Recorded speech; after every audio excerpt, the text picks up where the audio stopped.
گردے اللہ تعالیٰ کی بہت بڑی نعمت ہے۔ اگر یہ گردے فیل ہو جائیں، کڈنیز فیل ہو جائیں تو انسان موت کے منہ میں چلا جاتا ہے، انسان اپنی زندگی سے ہاتھ دھو بیٹھتا ہے۔ اور اگر گردے کے اندر پتھری ہو، کسی قسم کی کوئی بیماری آ جائے تو انسان بہت ہی تکلیف دہ مراحل سے گزرتا ہے۔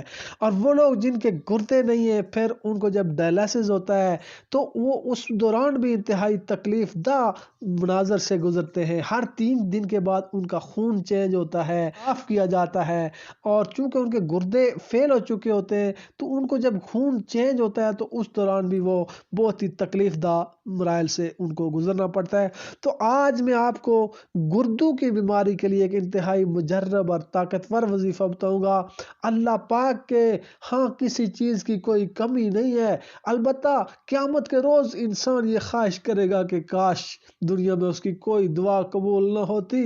جب وہ قیامت والے دن ان دعاؤں کا اجر و ثواب دیکھے گا تو وہ خواہش کرے گا کہ ہائے کاش دنیا میں مجھے کینچیوں سے کتر دیا جاتا، میری کوئی دعا قبول نہ ہوتی اور آج مجھے اس کا اجر ملتا۔ تو گردوں کے لیے ایک انتہائی مجرب آپ کو میں وظیفہ اور عمل بتاؤں گا، انشاءاللہ تعالی اس سے آپ کو بہت زیادہ فائدہ ہوگا۔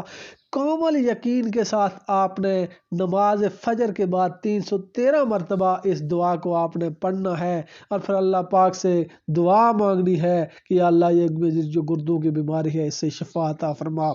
تو یہ دعا ہے ربی انی مسنی الضر وانت ارحم الراحمین۔ پاک کے لیے دعا مانگنی ہے، یہ خاص طور پر گردوں کی بیماری کے لیے انتہائی مؤثر دعا ہے۔